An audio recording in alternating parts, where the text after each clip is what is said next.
आइए सुनते हैं संविधान की आवाज। भारत भूमि की इस मिट्टी का कैसे करूं मैं रंग बयां। कभी हल्का केसरिया, कभी चटक हरा, कभी दूधिया सफेद सा।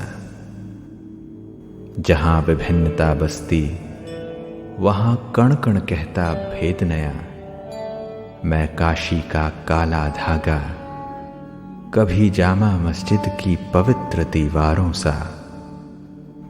मैं संविधान, जैसे भारत के हर बच्चे के जीवन का साया। भारत भूमि की इस मिट्टी का कैसे करूं मैं रंग बयां। भारतीय संविधान में प्रिएम्बल यानी प्रस्तावना कुछ इस प्रकार है।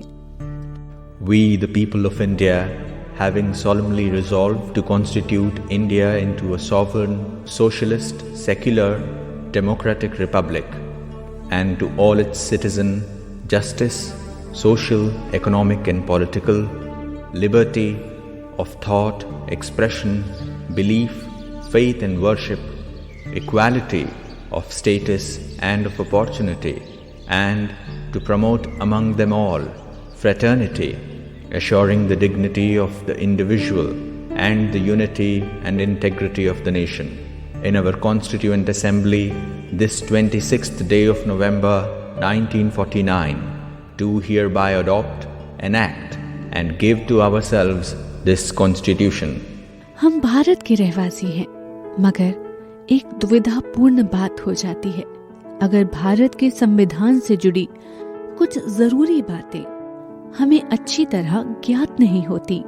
आइए भारत के संविधान में लिखी प्रस्तावना के उन शब्दों को भली भांति जानते हैं जो भारत को अपनी पहचान दिलाते हैं। भारत माता की जय। संविधान की जो मूल प्रस्तावना थी उसमें जो लिखा गया है उसमें 3 शब्दों पर विशेष फोकस किया गया है। ये 3 शब्द विशेष हमारे ध्यान में आए हैं, केंद्रित हैं, जिस पर पूरी संविधान की मूल अर्थ जिस पर निर्भर करता है। प्रस्तावना, हम भारत के लोग भारत को एक संपूर्ण प्रभुत्व संपन्न समाजवादी, पंथ निरपेक्ष, लोकतंत्रात्मक गणराज्य के लिए एवं उसकी अखंडता के लिए कृत संकल्प हैं। यह मूल भावना है संविधान की। और उसमें 3 शब्द समाजवादी, धर्मनिरपेक्षता और अखंडता, इन 3 शब्दों को कि मैं व्याख्या कर रहा हूँ मैं आपके सामने। 1976 में इन 3 शब्दों को 42वें संविधान संशोधन के द्वारा हमारी प्रस्तावना में जोड़ा गया।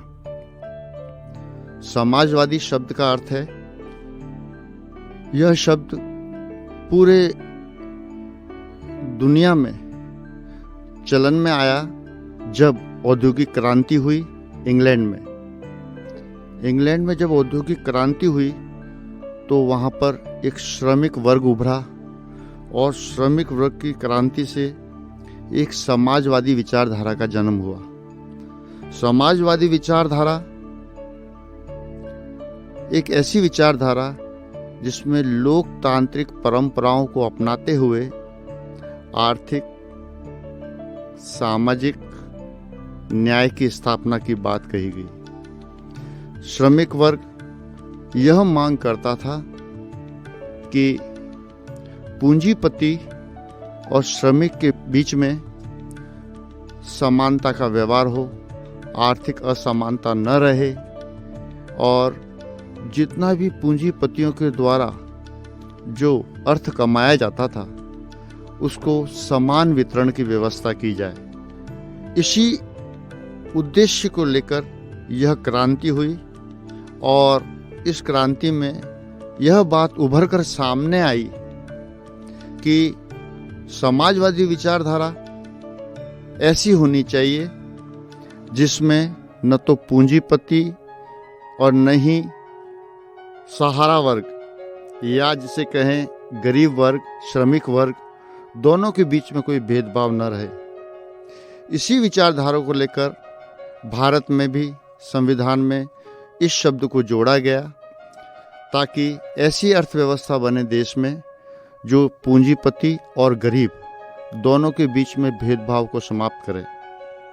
यह पूंजीपति व्यवस्था असीमित असंग्रह के विरुद्ध कार्य करती है, साथ ही अवसर की असमानता को दूर करती है तथा मानवता में विश्वास करती है, क्योंकि मनुष्य एक नैतिक प्राणी है, आर्थिक प्राणी नहीं है। इसीलिए ये समाजवादी शब्द जोड़ा गया भारत के संविधान में। संविधान हमारा की रक्षा करना और सब उसकी पालना करना हम सभी का दायित्व है। संविधान के में जो अधिकार, एक तरफ संविधान में हमें अधिकार भी दिए गए हैं तो दूसरे हाथ से अधिकार ले भी लिए गए हैं। इन्हीं बातों को कहते हुए मैं विराम लेता हूँ। धन्यवाद। स्वर्ण मंदिर के बाहर लंगर, अपनापन जैसे सारनाथ स्थल, हर धर्म का मान सम्मान, मैं हवा जो छूता हिमालय अचल,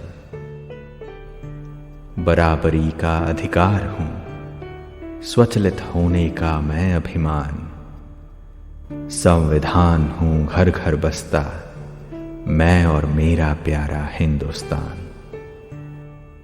वो दौर अलग था जब शासन अंग्रेजी भारत छोड़ गया, लिया जन्म मैंने जब भारत की पलटनी थी काया। भारत भूमि की इस मिट्टी का कैसे करूं मैं रंग बयां, भारत भूमि की इस मिट्टी का कैसे करूं मैं रंग बयां। वंदे मातरम, वंदे मातरम, सुजला सुफला मलयज शीतला, सस्य श्यामला मातरम, वंदे मातरम।